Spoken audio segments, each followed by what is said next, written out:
Hello, and everyone, and welcome to the book launch for the celebration for Geography of the Soul, Dreams, Reality, and the Journey of a Lifetime by the amazing Dr. Royce Fitt. My name is Thea Rodemaker, and my company, Flint Hills Publishing, is honored to have taken this journey with Royce to help with the completion of this wonderful vibe-lifting book. Tonight, you'll hear from Royce as well as other important people who have helped him along this journey. His book coach and developmental editor, Marissa Goody, who is joining us from Hudson Valley, New York. We're thrilled that dream expert and internationally best-selling author Kelly Sullivan Walden, who has been so supportive of Royce's book, will join us from California. And we have a surprise guest. For those of you who have read Geography of the Soul, you will recognize him. Now, a little tech housekeeping. You won't be seen on camera, but we will turn on the mics for a question and answer session. You'll also receive a recording of this evening, an email you'll receive tomorrow from Zoom that you can download to your device, and feel free to share it with everyone you know. I want to give a special thank you to Flint Hills Publishing author and Zoom tech wizard, Lynn Murphy, who's helping behind the scenes. Lynn is the driving force behind the platform Women Who Push the Limits, and she is certainly an inspiration and mentor to me. Now, let me introduce the man of the hour, the reason why we're all here. I know most of you know Royce, but for those who don't, let me tell you some things you might not know about this man who people in my family, after seeing his headshot, called the wizard author. Well, Royce is a man of the prairie. Rolling landscape of Western Nebraska framed his childhood. Professionally, he is a licensed marriage and family therapist, a spiritual counselor, and a certified dream worker with a doctorate in ministry. When you read Royce's book, you will come to know him at a very deep level. He shares his authentic self in the Geography of the Soul. He is so passionate about this book, and that makes him a joy to work with. And the fact that he is very kind and quick to laugh made publishing this book with him a very fun experience for me. So welcome, Royce, and congratulations. Thank you, Thea. And I don't know where there will be a place to say a special thank you, Thea, to you. You have been passionate. You believe in my book, this story, these dreams. And I'll never forget the hot July day when I sent these emails, 40, 50 publishers, 40, 50 rejections or worse, just ignoring, including agents. And suddenly, bam, I get this amazing, excited note, not just, well, we'll consider this. I love this book, she said. It's like, is this real? Is this a dream? And it is a waking dream. So Thea, you're amazing. You're amazing. And Flint Hills. And what a wonderful name for the company. And if people read the book, it's like the synchronistic alignment of the publishing company and a lot of the core of the story. So that's just to throw that out there for people to dig into the book. Well, as a fellow lover of the prairie, I want to say thank you very much. I'm always in awe of the amount of tenacity and sheer grit it takes to actually write a book. But when the words and the ideas collide on paper, it can be a beautiful experience. So Royce, will you start off tonight sharing some of your beautiful words from your book? May I? I just happen to have a copy.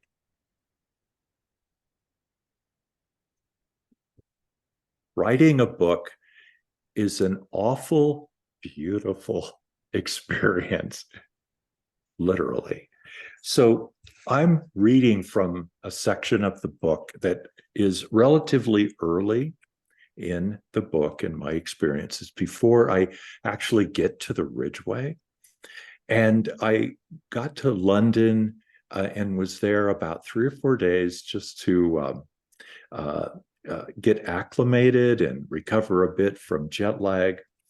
And I also wanted to make this trip to London an adventure too. And so I Googled and found I wanted to be in a neighborhood, not downtown London where the big Ferris wheel is, the big eye over London and Big Ben and all of the crowds.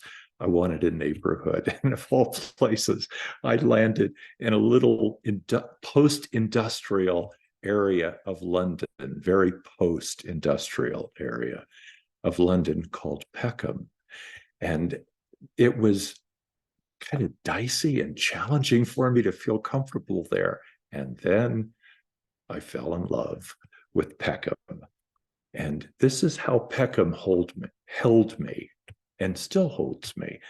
And so I'm reading from the section of the book that's called The Handwriting on the Wall. For almost 4 days, Peckham and I conversed. One cold and rainy day, as I explored and walked her sidewalks, I was feeling the emotional rain in my soul. Wrapped in melancholic meditation, I stopped in the middle of a long block, sensing the energy of the city, feeling the shamanic connections of spirit and urban place. Moving out of the way of pedestrians, I backed close to the wall of an abandoned steel building along the sidewalk, feeling as if I were invisible to the crowd as they rushed through the wet weather. I felt the chill of the rain, even through my new English-made waterproof jacket, purposefully purchased, oversized so it would cover me and my backpack on my upcoming hike. In the sacredness of that moment, I wondered yet again of my callings. I wondered about this city in which I was. I wondered about being alone here, far from the center of my prairie. And I wondered about the daunting journey that was still yet to be. Standing silently, the rain dripping off my wide-brimmed hiking hat, I glanced at the old corrugated steel wall that lined the sidewalk. The anonymous building's barn red paint was scratched, dented, and fading. Suddenly, I saw the handwriting on the wall. As clear as the words must have appeared to the ancient biblical prophet Daniel, there was a scrawled message on a small piece of cardboard attached with some kind of industrial strength duct tape, and the ink smearing in the rain. It read, "I dreamed of this moment, and finally it came. Thank you for changing my world." I quickly turned and I glanced around, seeking the author, but knowing it was futile. How long was this note here? Who placed it? I had walked by this spot numerous times and had never noticed the note before.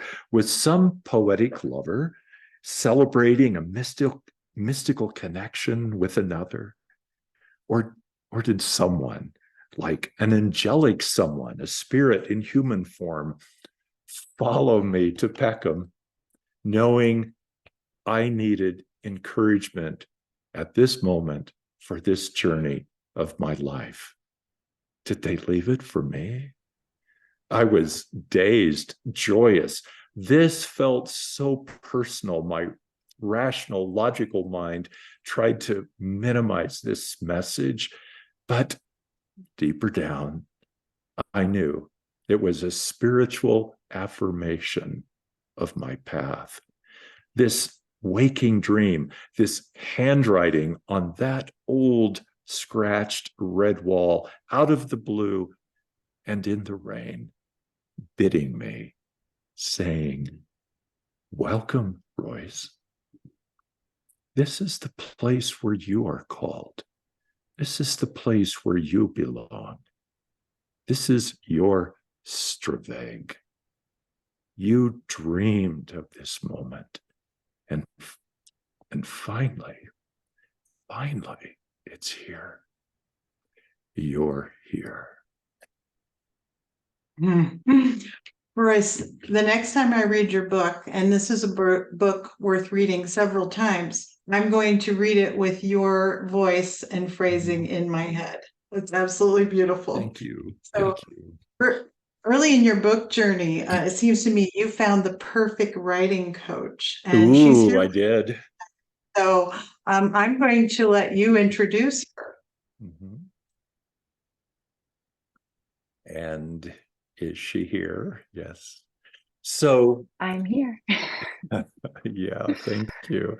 So as I described earlier, writing a book is an awful, beautiful experience. And no one knows until you do it, And even then, it's like, is this real? And, years ago when I was starting this process, I had an amazing friend who kind of stood by me and was doing early reflections. And then I got froze, it's nobody's fault. I just got froze, as writers sometimes do. And I don't know, there's all kinds of seminars and writer's blocks, and I don't believe that stuff. And yet I know it's real. Okay. So about a year and a half later, I was in New York doing a military family life counseling assignment up in northern New York. And I literally just finished that assignment. And I found that there was a writer's retreat in the Catskills. And it's like, whoa, I'm going to go to that. I don't know what it'd be like, but it's certainly going to be a beautiful location. And so I get there and I meet this amazing soul whose name is Marisa. And the writer's retreat was wonderful. And it was like, okay, am I ready to try this again? And the answer, yes, of course. I could not let this go. Well, let me rephrase that. The book would not let me go. And there is a mystical connection that happens sometimes in books and in things people write and create. So Marisa and I started these conversations, and so we had a couple of different moments together to talk. And then she said, I know about Jeremy Taylor. I know about projective dream work. And it's like, hey, right at the top of my list, check mark. That's a good thing. And then she asked me more about who I am, what my background is. And somehow I lifted up this idea of process theology, and there's about 5 people in the universe that's ever heard of this.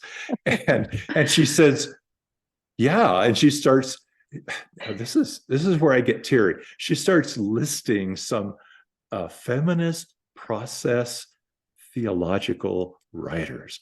And it's like, nobody knows about this. And she then said she did this on her own. This is part of her soul searching as she was navigating her own beautiful and out of the box, healthfully belief system. And it's like, that was number 2. And I was done. I'm sold. Marisa entered my life. And 6 years later, this book is here. So Marisa, first, do you want to say anything first before I begin to ask you some questions? I mean, I just would have assumed you were looking for a Jesuit educated witch from Massachusetts to help you write this book as the man from the prairie that you are. No, we connected in the most magical and unexpected ways, and they were certainly have borne us through. Well, so I don't know that I want to know all of your secret thoughts about how it was working with me, but I'd like to know 1 or 2. And also I want to share with folks how important it is to have a person who is able to be present as you write, is a way to hold unformed thoughts, unformed words, words that were not written very well, and give grace and acceptance, and how when someone believes into, they don't have to agree, when someone believes into the dream of a book or of an essay, that makes all the difference in the world. And one of the things, I got to say this, I was sort of horrified. It's like, oh God, is she going to give me these check marks on my menu on the Google Docs? And I flunked phonics when I was in the first grade, and it's like, oh, this is not going to be easy. And she heard me, she heard my pleas, and she's very gentle and firm and kind and direct. So sorry, Maurice, I needed to tell that story. Yeah. So do you want a couple secrets of working with you, the process of working with you? Yes. Because I have the audacity to believe that there's other people, everybody's got a book inside. We're living a book. Some of us will write it. We don't always have to write, and we're living a story, a beautiful. So yes, please. I mean, it truly was a delight. And the fact that I knew that I was learning from you every time we sat down together, and that we had that opportunity to meet with so many commonalities and also to really kind of wrestle with the changes. I mean, I don't know that we've ever told Thea that I at one point gave you a hard time about mentioning Flint quite so often. I actually went back and found the comments in which I hopefully very compassionately said, Royce, I weary of the Flint. Can we get to the meaning of the Flint? I remember that. You did so beautifully. Yeah. I had to go on and on and on because, as people read the book, they understand my connection to earth and place, and as well as to whatever this metaphoric spirit is that we are living within. And you had to coach me about that. Well, I'd love to highlight and have people understand too is like there's always the sections that don't end up in the book and the choices that are made, and that you came to me saying, I've got a book to write about a journey. And so it's like, well, that's kind of, the hiking books have a structure to them automatically, right? You start at the beginning, you end at the end. Excellent. And you had so much more to explore. And those decisions around where to interleave your own biography, the decisions about where to call in, your greatest concerns of what was happening in the day.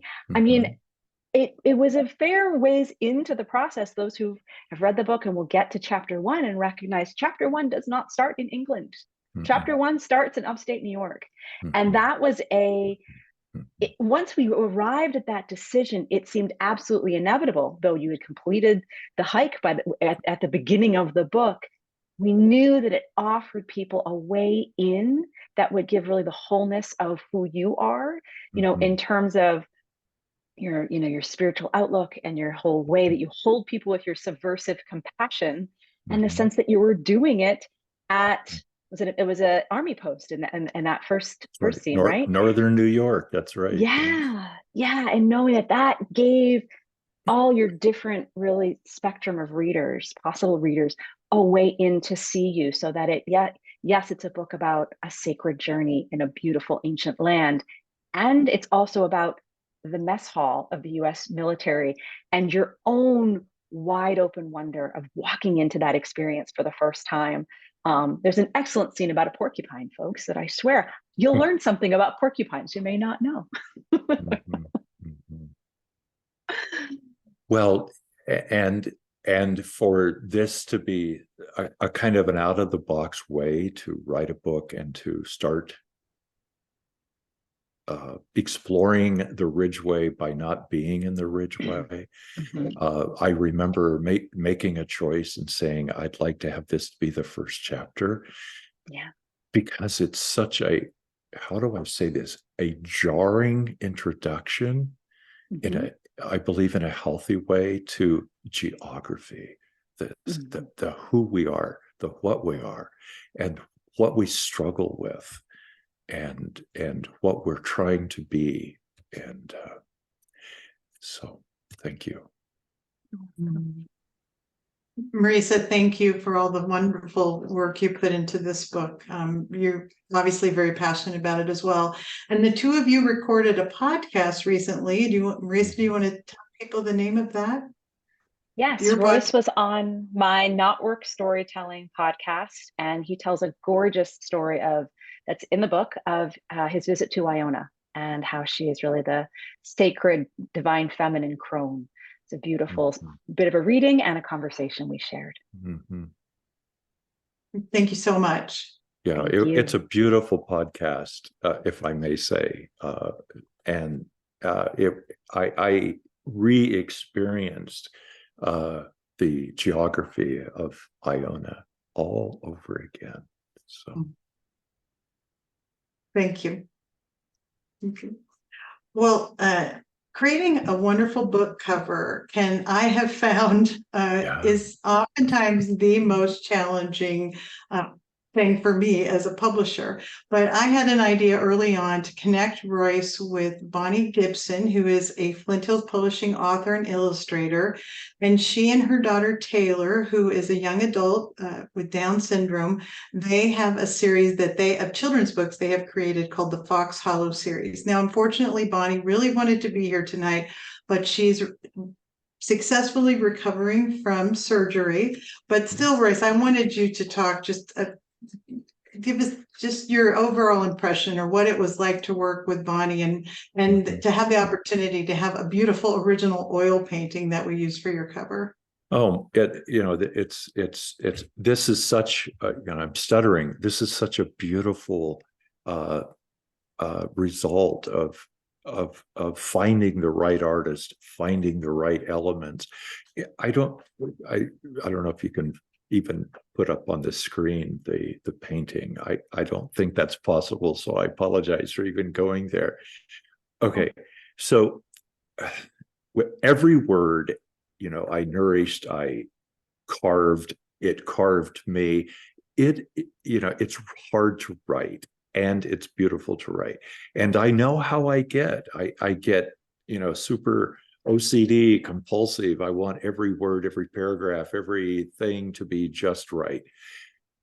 And this is what happened when you introduced me to Bonnie. And I thought, okay, here we go. I don't know where I'm going with this. Bonnie sent me a couple of drafts, I guess one would say, sketches of what this book cover could look like. And I thought this was going to take weeks. I really did. I thought that, and we may end up not using anything. I was being very picky. And the first two or three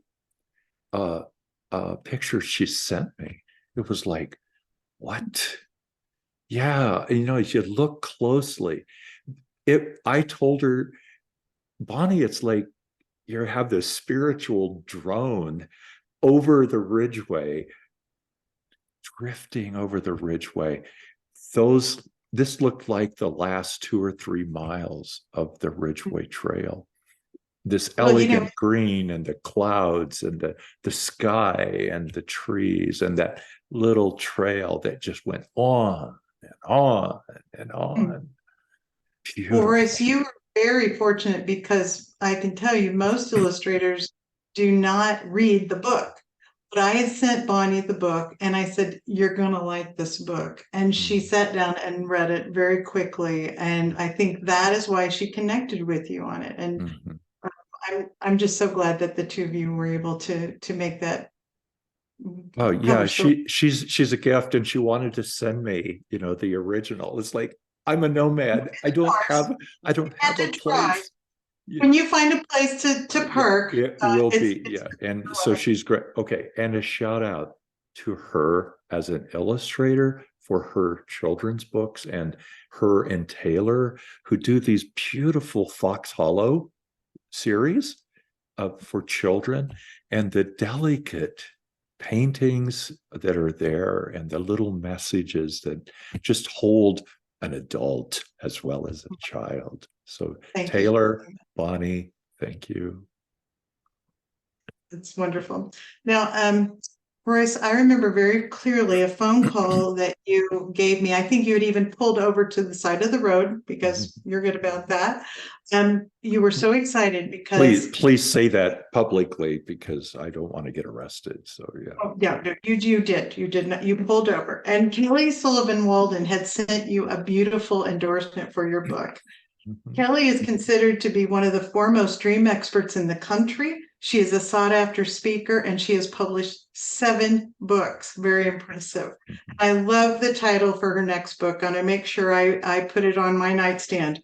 A crisis is a terrible thing to waste. The art of transforming the tragic into magic. Kelly, thank you so much for being here tonight and for being such a supporter of Royce's book. It means a great deal. Oh, there I am. Can There you hear you me? are. I can hear you perfectly. It's so good to have you, Kelly. Oh, congratulations, Royce. You did it. You did it. And yeah, and I feel so blessed to, well, I met you on your podcast that you do with Viviana and Billy Ortiz, and then I got to read your book and I was so moved. There were so many elements of it that just spoke to my soul. Starting with one thing that I feel like I've kept it like as if it happened to me was what happened with the client that you were seeing before you left, that the who admits that he had been lying to you. Yeah. And I was so struck by your kindness because I think some people in the presence of somebody who's lying and who's, just being the opposite of transparent, they would have written that person off. They would have just blown him, like, just deleted him, canceled him. But you kept your heart big and open, and he gave you a line or a word in his parting session that changed everything. And so I'll let you pronounce that word because I pronounced it in my head a few different ways. How do you pronounce that special word? And you have been overseas in France, and you would pronounce it sort of in a Stravage. Yes, that's right. And it is a hard G. It's pronounced Straveg. Straveg. And the person to whom you refer coached me because I didn't know the word. I didn't know how to pronounce it. And he kept saying, Royce, it's like The Hague in the Netherlands, Straveg. Straveg. I can remember that sometimes. But it's a word that grows. And thank you for bringing that experience him up. And, I bow to him as I shared with you when you had me on your podcast that, this is his waking dream, to need to deceive as a way to connect. And it's like, isn't that what we all Isn't that what want? we all do? Yeah. And Yeah. challenging, of course. Did I grow and stretch? Yes. And he's a gift that keeps on giving. So thank you for lifting that up. And the definition of Straveg is that rebellious saunter that yes you talk about. You say it in the beginning of your book. What is it? Oh my gosh, I'm gonna quote you. Quote me, please. You say, "Oh, ye worn soul, come walk Straveg with me, stray defiantly through the shadows of wounds in time, through dreams unbidden, hidden, shocking our souls into deep awakenings, exploring our geography, our landscapes, and healing our souls." What? Yeah. That's this book. And then even we could just take, like, I think it was who was the naturalist? Might have been, I'm not sure who said it, but they said that if you pick up one leaf in a forest, it contains the entire forest. So any one detail in this book contains the entire Straveg. The fact that you treated this client in that way with openness and curiosity and compassion, that's the way that you treated the entire journey. And I think it's one thing for a woman to travel kind of wildly, because yes, we all have different kinds of challenges. Women have the challenge physically, like it could be scary to not know where we're going to be and not know where we're going to sleep one night and not know, because of our physical being. But for a man, it seems like men are supposed to know everything. They're supposed to have all the answers. You can't, like, men can't wander. You got to know it all. We can't get lost. You can't get lost because you can't ask directions. No, that's right. And yet you flung yourself out into this adventure because the calling of your soul became so loud. And I feel like I can't get enough of this story and other stories like it, because it just emboldens me. And I think we all need to be more bold. We're living in some strange times right now, some chaotic and difficult times of which our mind cannot help us think our way through. We need to be of a higher wavelength where we're listening to a different calling to help us find our way through. And you're a great role model for that. Thank you. Willingness to not know and to be open. Thank you. That's let's put a period on that, because that is beautiful. Yeah. Exclamation mark. Yeah. Well, our world every day is different in different ways, is hurting. And we need it. This is okay to feel the pain of the world. And this is okay to feel the dreams of the world that wants to shift and heal. And we can be a part of, on a molecular level, we can be a part of healing. And we have no guarantees. And so we hold this, the anguish, the pain, the joy, the beauty, the woundedness. We are all this. Yeah. And I think you are a good role model in so many ways. In your book, it is so beautiful because it is about this physical landscape and this journey along the Ridgeway, but there's also you discovering yourself and your own very deep vulnerability about your inner process and the who am I and what am I doing here and what do I do about the shadows of my past and your dreams. Oh my heavens, the horse dream with the lather and that really stayed with me as well. I don't want to say too much about what's inside other than it's magical and everyone needs to buy many copies of it because it's very inspiring. Right. Thank you. Oh, Kelly, thank you so much. Thank you. Thank really you. Appreciate the time to be here. And Thea, I so appreciate you and my sidebar conversations with Royce about you. I mean, sometimes people can say one thing to your face and say something different behind, but it's not this, it's the same. Royce is the same behind the scenes, and he says such wonderful things about you, and you really, what an angel in this world in this publishing world that can seem so inhumane and heartless. You are so full of heart and soul.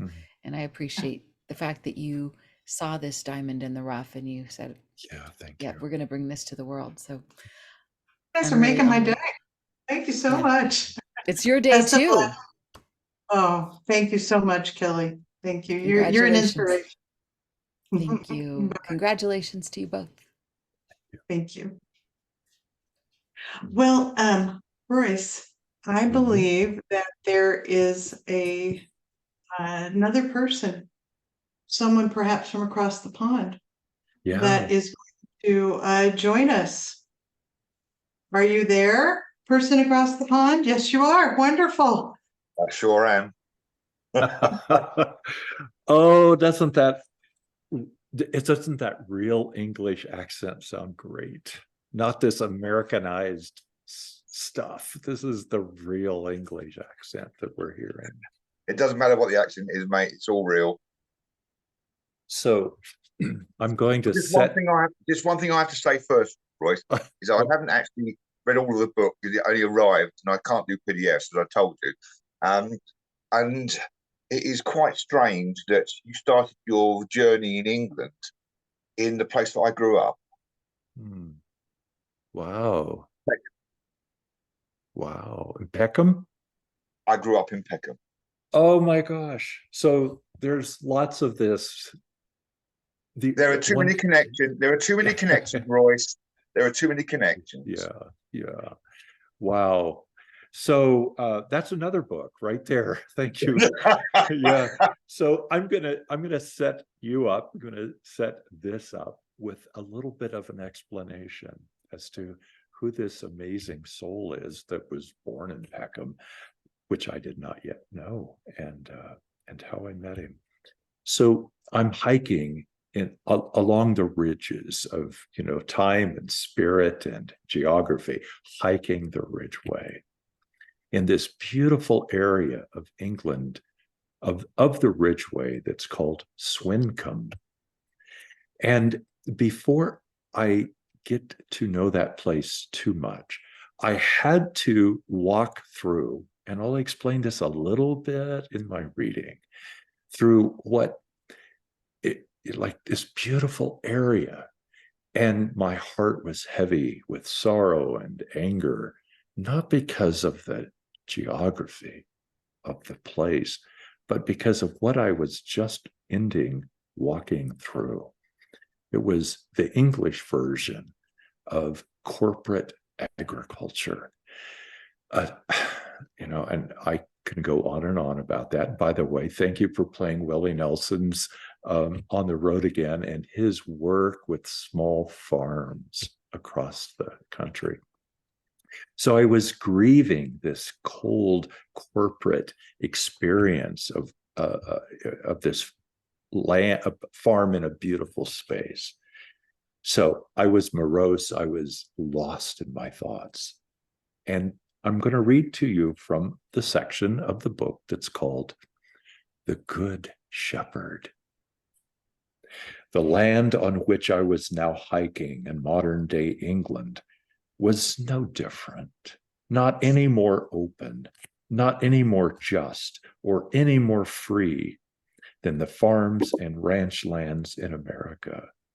This heavily forested and scenic region I walked through that day was called Swincombe, the Valley of Wild Boar.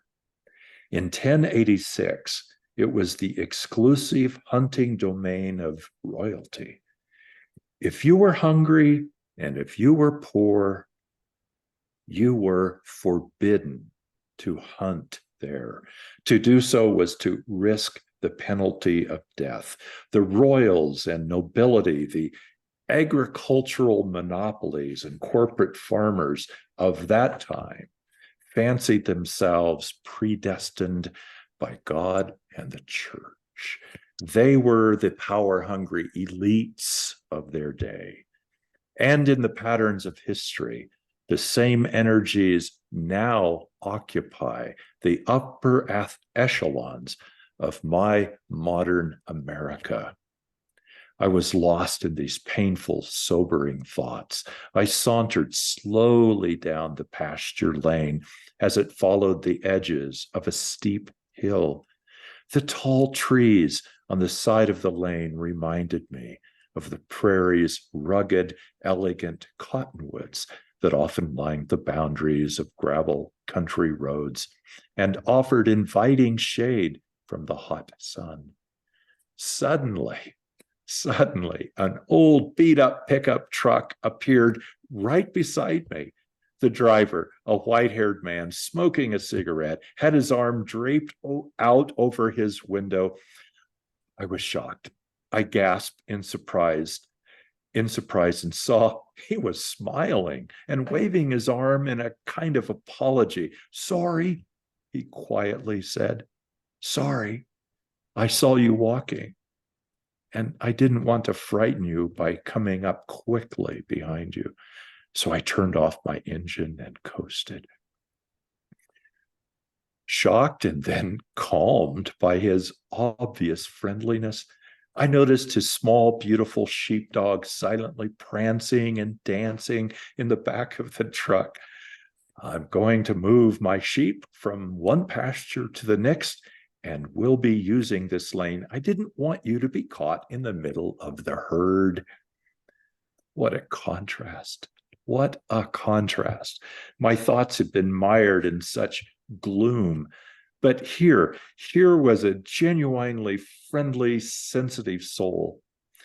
Gathering myself quickly, I sensed a new adventure. Can I watch? I asked. Well, sure, he said. It'd take a bit to get set up. I followed him to where one lane intersected with another, and I saw a couple of large metallic livestock gates used to separate the lanes from the pastures. He came over to where I was standing, and as I introduced myself, I thanked him for the chance to watch a sheep drive. I'm Graham, he said, and we shook hands. He explained that he was a shepherd. I was so caught off guard by his sudden appearance, and I was excited by his openness, especially after my experience at that brutal machine of a corporate farm that I just left. I didn't even think to ask whether he was affiliated with that operation. He certainly seemed the antithesis of that cold, closed place. As he began to prepare to move the sheep and arrange the gates, I asked if I could take a video of him and his dog, Jessie, separating the sheep. Graham easily agreed, but he laughed and he warned, I may use some colorful words as my dog, Jessie, and I do the sorting and the herding. And I thought, no problem there. I had been a part of a lot of sorting of hogs and cattle on the farm in Nebraska and knew firsthand the intensity and yelling that came along with the process. And with Graham, it was a marvel. So this is my shepherd friend, the good shepherd Graham. So, and Graham, what time is it in your world? Probably 2:45 in the morning. Yeah, thank you so much for showing up and for your gifts all these years. So I need to tell a little story. I had your email somewhere buried deep in all of my archives. And the other day, about 2.5 weeks ago, I was visiting with a friend, a colleague at the base where I work now. And something that she shared about a dream that she had suddenly reminded me of you. And it's how dream work works. It's like all these little connections. And she looked at me and I said, because she'd read the book, and I said, oh my gosh, I need to reach out to Graham. And of course, she jumped at it and really nudged me to do it. And I did. And it's like 7 years later, you appear with Jessie still working as a shepherd and as a sheepdog. And thank you for being a part of this journey. And, when I got in touch with you, it was like, oh, this is a waking dream again. Flesh and blood. This did happen. Graham can say he remembers. So Graham, thank you. I was quite taken aback and rather honoured, really, that you thought of me in that way. What you achieved with your book, I find deeply moving, I have to say. I'm not a literate or a literary man, really, but the thoughts that you have shared with the readers in your book are words that I would have written or could write if I was that way inclined. I actually find that so much that you've written could have come from my soul as much as it came from your soul. I think we share a lot of the same values, the same truth about life. And we all struggle with what can seem the futility of our existence, and you point us in a direction that would not have occurred to me otherwise. And I thank you for that very, very much. I think it's a marvelous piece. Thank you. Thank you. And you're a marvelous piece. And that this experience of how you and I've talked in the last week or so about having so much, brotherness with each other. And one of the things that you're reminding me of is as you kind of identify in your own way with the book, the stories, the thoughts and things I share. This is what I'm wanting to invite. This book isn't just for me. I want to invite people to look at their own journeys, their own Straveg, their own geography, their own heart, and feel that we can be in deep, intimate, beautiful, healing conversation with one another, and we can affect the rest of the world a molecule at a time. It's not just about being in conversation with one another as human beings. It's about being in conversation with the environment we live in as well, which is what you explain to a certain degree, or to a greater degree, in your book as well. We are just part of this fabulous, incredible planet that we live on, and we have connections with everything that surrounds us. And that's, you didn't quote it in the book, but you've made mention of it in your book, about where my church is. And you know what I'm talking about, where my church is. Right. Saint, because I was, we'll let people read that section, but and how Graham said, this is my church, and it's the forest, it's the pasture lands, it's the sheep, and again, it's like the good shepherd, because I go there in my heart and mind, the good shepherd, authentic and real. You're a farm boy like me. Yeah. In fact, I brought up in Peckham, and you're still a farm boy. So we get it. Yeah, well, we get it. We do get it. And there is a brotherness about our relationship. I mean, we haven't spoken for 7 years, but you're one of the people in the world that you meet for 5, 10, 15, 20 minutes, and you've known each other for a lifetime. Thank you. I just want to honor another aspect of Graham's life. It's been 7 years, and 2 years ago, Nikki, Graham's wife, passed away. And I just want to honor that. I know that is part of life, part of the journey, the Straveg that sometimes we don't want, and we have to walk that anyway. And Graham, our hearts are with you as you continue to heal, and for Nikki's presence with you all those years. Well, but thank you for that. But I have been able to be strong through all of this, because being a farm boy and doing what I do, and being surrounded by nature, I see life and death on a daily, if not sometimes hourly basis. And it's all part of the journey that we go through. I mean, I sent you a message the other day about a new word I'd found, coddywobble. Would you say that would you say that in proper English? Say that again. Coddywobble. Look it up, folks. So that's some homework for you folks. Look it up. I think someone put it in the chat, and it's not exactly spelled that way, but that will probably lead us to the right. Or maybe it's not a Y, it's an I. It's an I, not a Y. That's it. Yeah. And do you want to give a definition, or you just want to give us some homework? It's, well, if I can remember rightly, it goes something like it's a determined journey to nowhere. Hello. Love that. I love it. Sounds Yeah. familiar. Yes, right. Our Straveg is now how do you pronounce it? Cottywobble? A cottywobble. Mm. A cottywobble. Yeah, that's the one, to travel in a personal manner towards a vague destination. Mhm. Yeah. Lovely, So that is lovely word. We all like to think we have control over where we're going and our destinies, and that's humankind for you. We have no control. We have no idea where we're going.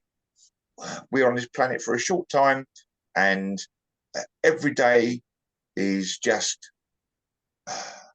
either a delight or a downfall, but it's all part of the travel. It's all part of the journey. Part of our adventure. And sometimes it feels good, sometimes not. And it's part of our adventure, the cottywobble. Yeah. But at the end Graham, of the day, if you all you have to do is end up smiling at the end of every day. Thank you so much for being with us tonight. And when Jessie, the amazing sheepdog, wakes, tell her Royce says hello. I will do. And this is no doubt not the last time that we speak. No. I have to say, it has been a great honor and privilege to be able to support you in promoting what I feel is a fantastic book. Thank you. Everybody needs to read, especially those in power. Thank you. Let's hand it out in your parliament and in our aisles of Congress. Let's do that. Great mission. Thank you, Graham. Great. It was the best of luck with everything, Royce, and thank you so much for thinking of me. It's been a pleasure to talk to you. Have a good healing sleep if you get back to sleep. I shall do. Take care. Thank you so much, Graham, the Good Shepherd. It's wonderful. Well, Royce, there are many people who want to congratulate you on your success, and we're going to share some of that with you right now. Oh. Lynn, do you have that? There we go. Great.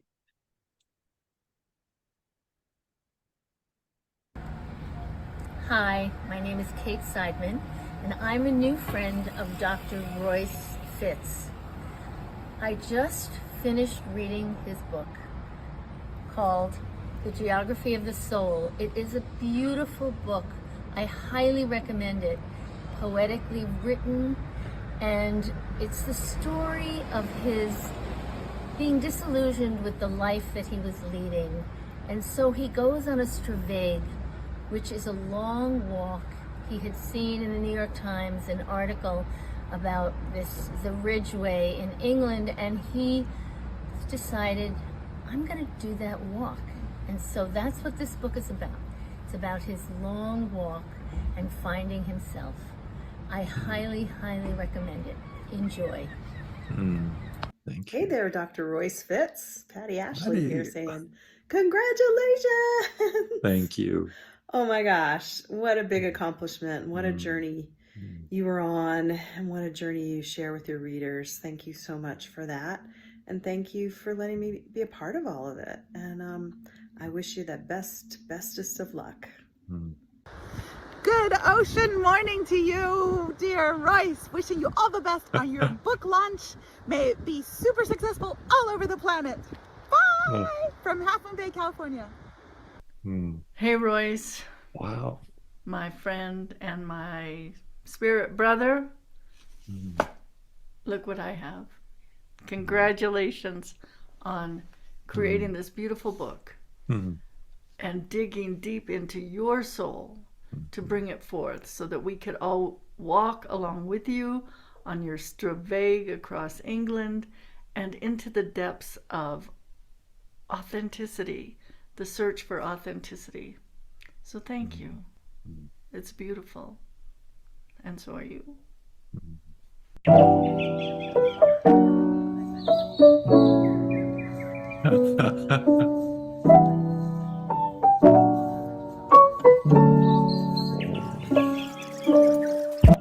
We like your book, Prairie. Congratulations, Prairie. We're here on your property. Oh. We love you.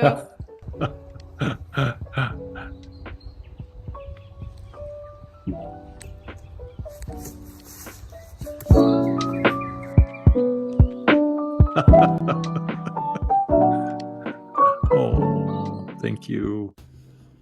Hey, Dad. Just wanted to say well done and congratulations on completing your book, getting it published.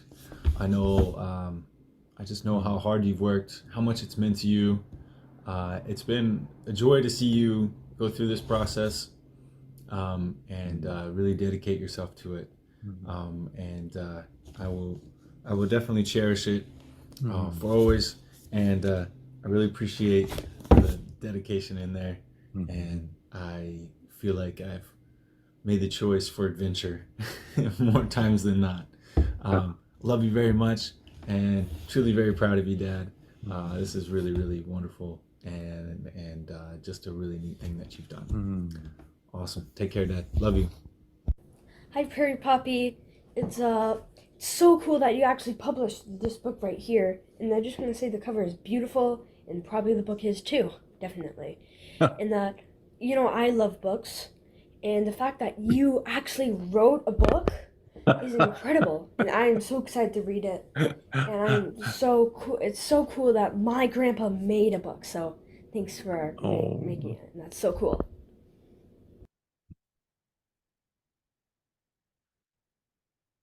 I don't know what to say.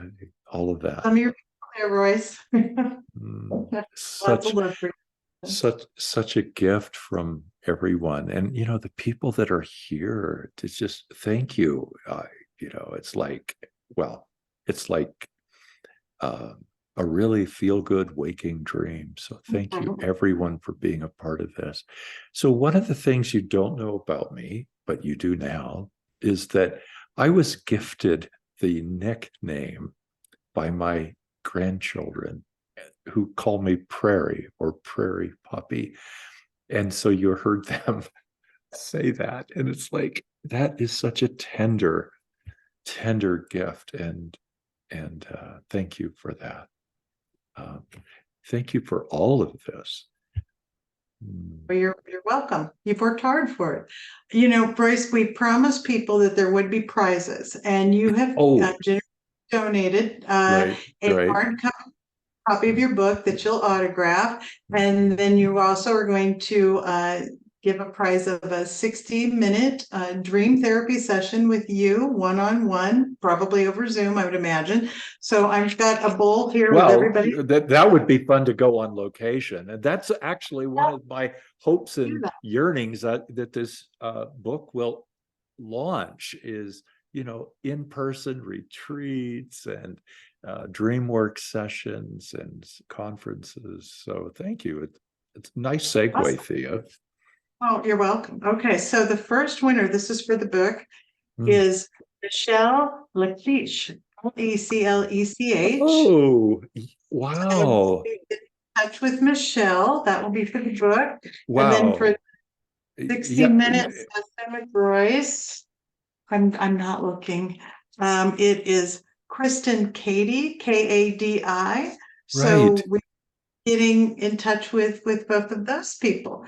Okay, so now if you will all bear with me, I'm going to put on my publisher's hat and we're going to talk a little business here. And that is, how can you buy this book if you haven't already? It is available on Amazon. If you prefer to support an indie bookstore, you can use a website called bookshop.org and indicate what store you want to buy the book from. But you can find the books wherever books are sold. You can walk into your bookstore, and if they don't have it, then they can order it for you. But Amazon has that lovely 2-day delivery, and they are very friendly to compensating authors. So the other thing that is very important for authors is to receive reviews of their books. Again, you can leave a review on Amazon. You don't have to have bought the book to leave a review, but if you do, you're considered a verified reviewer. But you can also leave a review on Google, for example, or if you just want to write Royce a really nice note, or me, we love to have those and to share them, and he can put those on his website.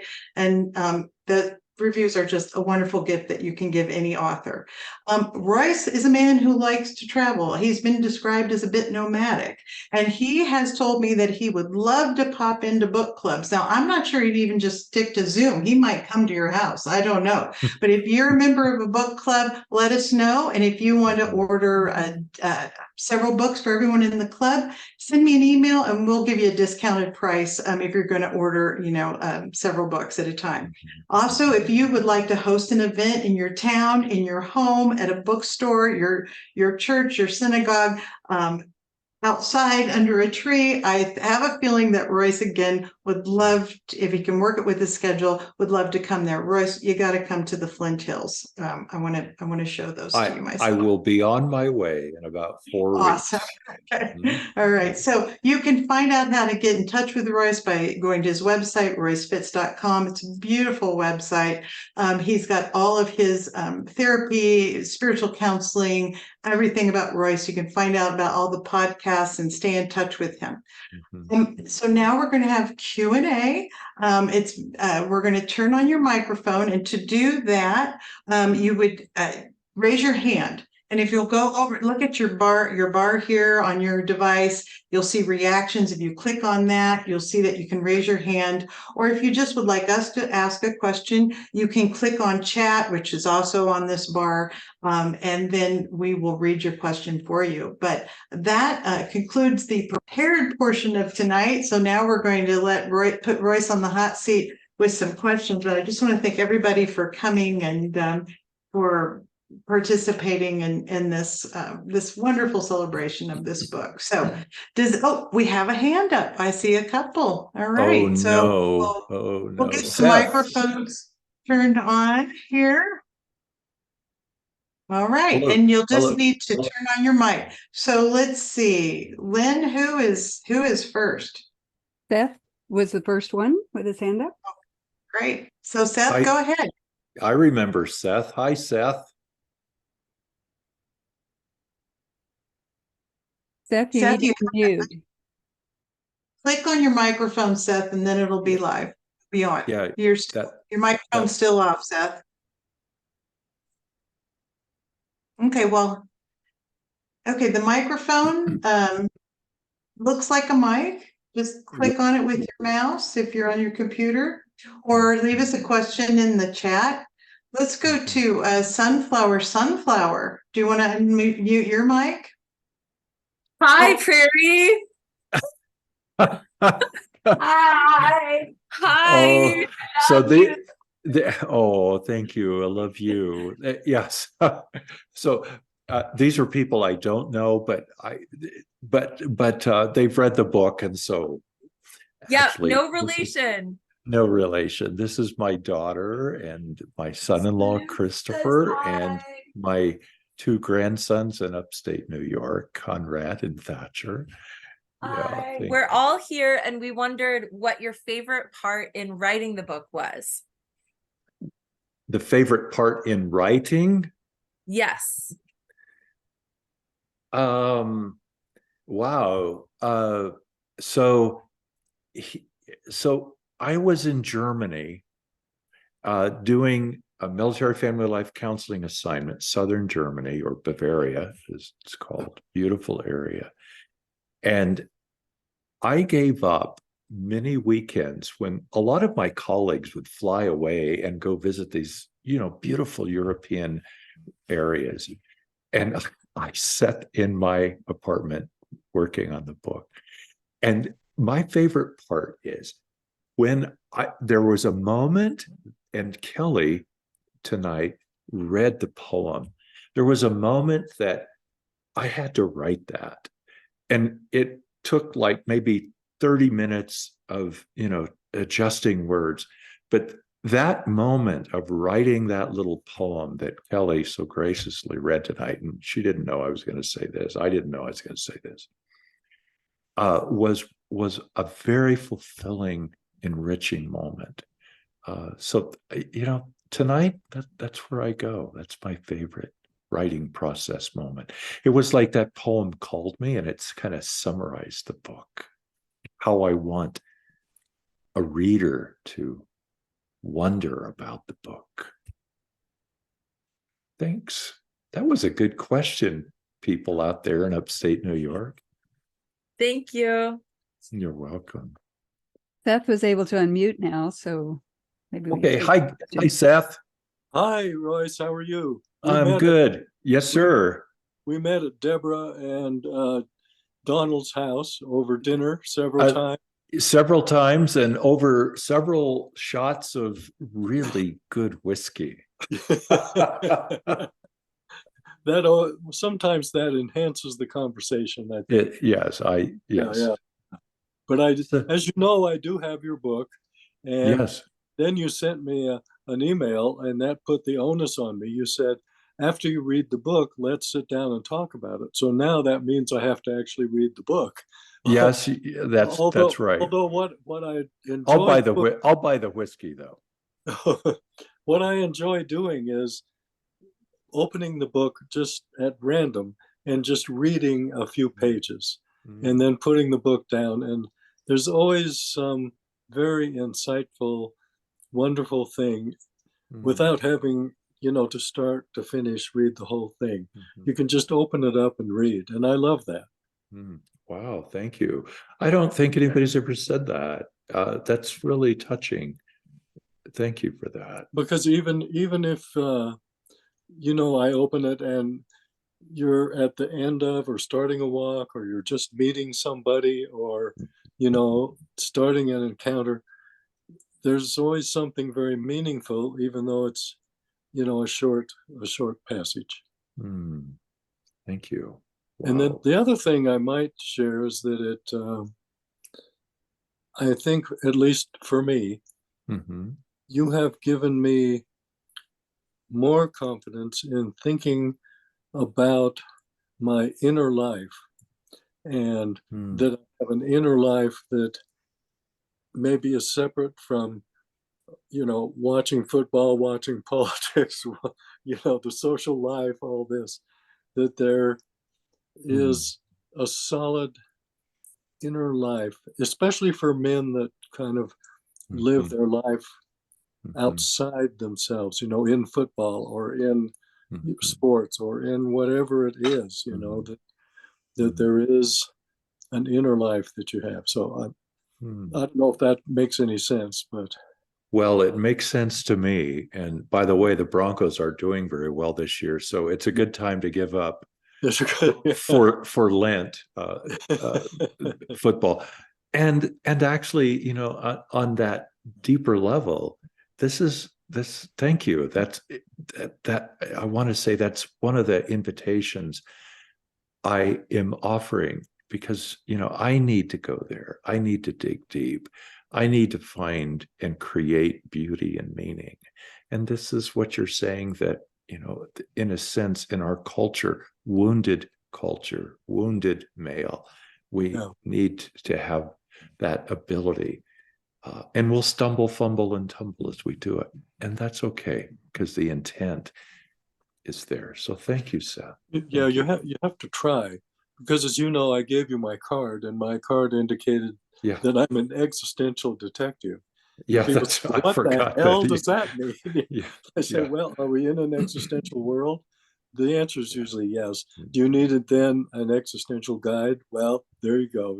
There you go. Yeah. Anyway, but the other thing that struck me, that, based on your book and knowing you and talking with you, that I am struck by the fact that you do, I guess you refer to it as counseling work with military people. And as you know, I was in the U.S. Marine Corps, from 67 to 73. And those Marine people, or the military guys, have, it seems to me, quite an opposite personality to what you present to them. And I think that's a grand opportunity for them. But I find it kind of remarkable that you are in that place based on where you're coming from, and what my history with the U.S. Marine Corps is, that you are able to connect with those people and counsel them. I just throw that out. Yeah. No, thank you. Thank you, Seth. So that's part of my straveg, as Marisa and I would talk about. I'm not congruent with military world, and I love the people I've worked with and work with presently. So this is, I hold the yin and yang. I hold the the land of opposites. So, and I wrestle with that in the book. I think that's going to be clear. Yeah. Thank you, Seth. Yeah. But I think that the bottom line is we're all human. Thank you. And if you can reach down to the humanness, then maybe you've got something that can last. Yeah. In a relationship. Yeah. Yeah. Mm. Okay, we could go on and on. Yeah, thank you. Well, we have a couple other questions. Kathy has a question. Do you want to go ahead and there we go. She's got her mic. Hi. Kathy. Hi, it's Kathy Jolliffe from Scottsbluff. Kathy. Oh, yay. So But you're in Kansas City-ish. I am in Kansas City-ish now, but Kathy. I just wanted to congratulate you. I'm so excited for your journey. And I was thinking about when you stopped and stayed here, and I think you were heading to New York at that time. And I just want to invite you. My question is, if you come to the Flint Hills, can you come back and see us? Because we're not that far away. Thea, did you set this up? Because this is perfect.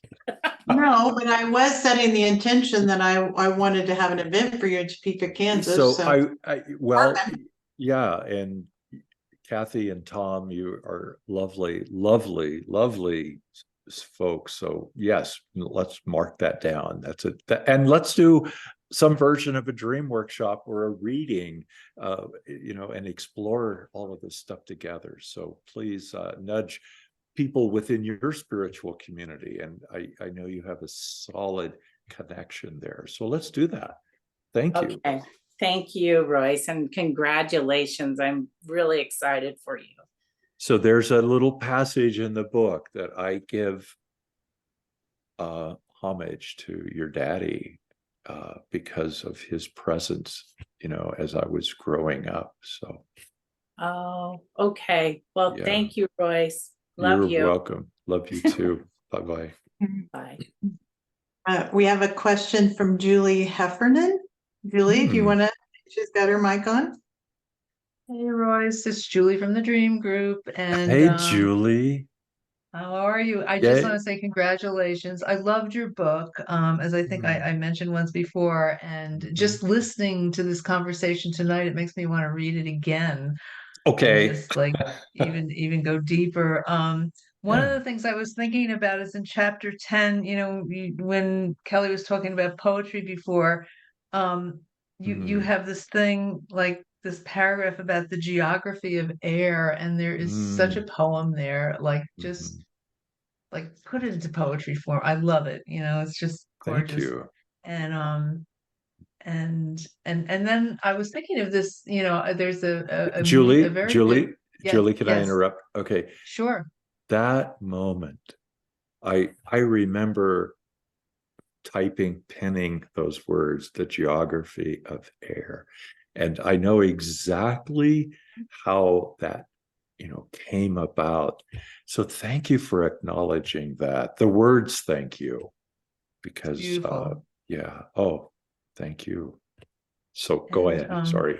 And so then the only thing is, there's a musical companion piece to this. I don't know if you've ever heard of it. Christopher Tin did something called The Lost Birds.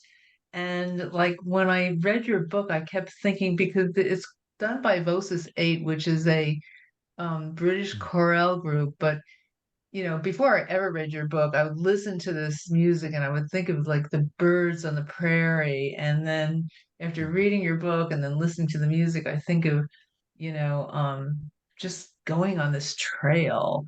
And anyway, you should check it out. But I'm just so happy for you, and thank you. Maybe you could kind of send me a link so I can kind of track that down. That's a great I will do that. idea. Thank you so much. Yeah. Okay. Yeah, thank you. We have a question from Heather, I believe. Heather, did you? Yes. Hi, Royce. Can you hear me? I can hear you perfectly, Heather. Yay. This is Heather DeBella from Dream Retreat. Yes, thank you. I love your book. Congratulations. This has been an amazing online event.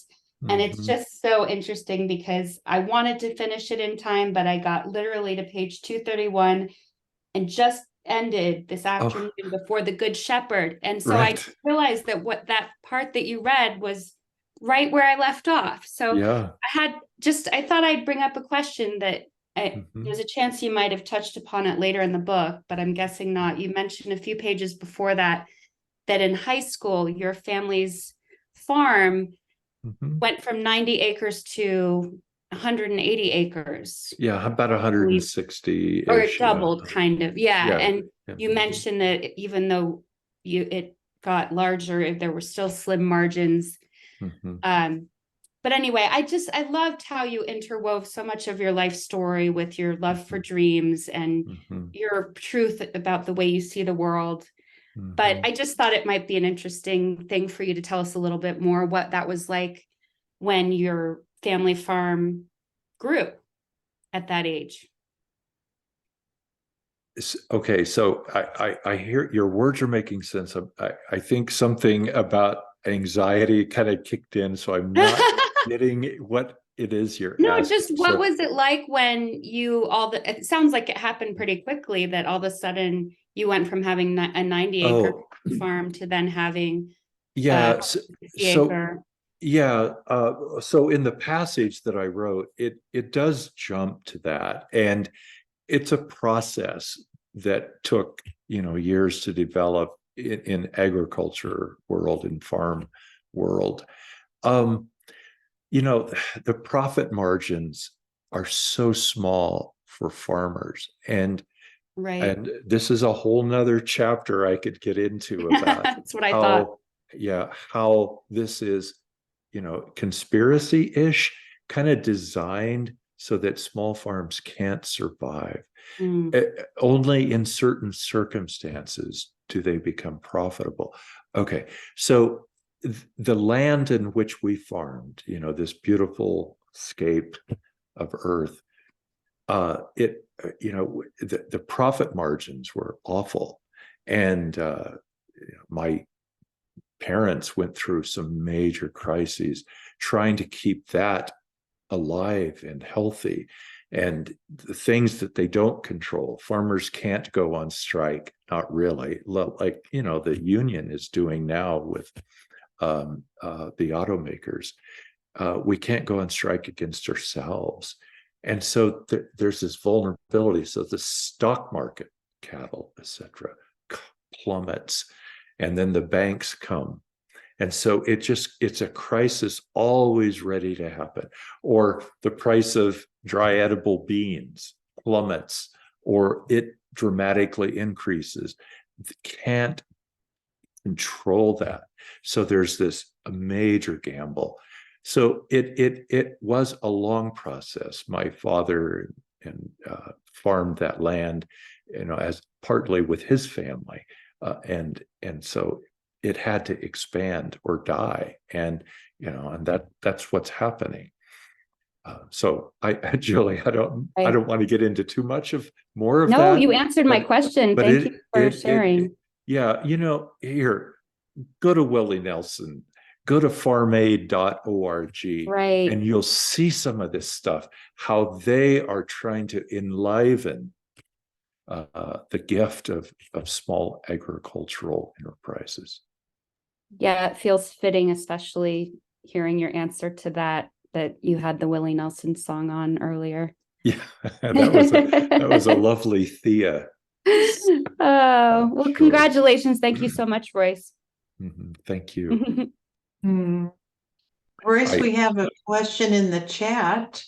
It is, what are your plans for an audiobook? Oh, what a wonderful question. We couldn't make that up either. Great segue. So you saw Patty Ashley tonight give this beautiful, supportive thing about the book. So Patty has pointed me in the direction of some people that we could do this in a way that could be high quality and reasonably priced. So, here's what I'm thinking, if it's possible. Don't know how to organize this. I do know people that might know how to organize it. But I'd like to invent a kind of a crowdfunding idea, if that's okay to throw out there to people. Usually an audiobook can cost, multi thousands to produce. And this high quality place, or there may be other high quality places. I'm not committing.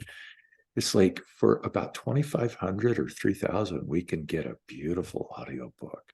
So I'm putting that out there. Thanks for whoever asked that.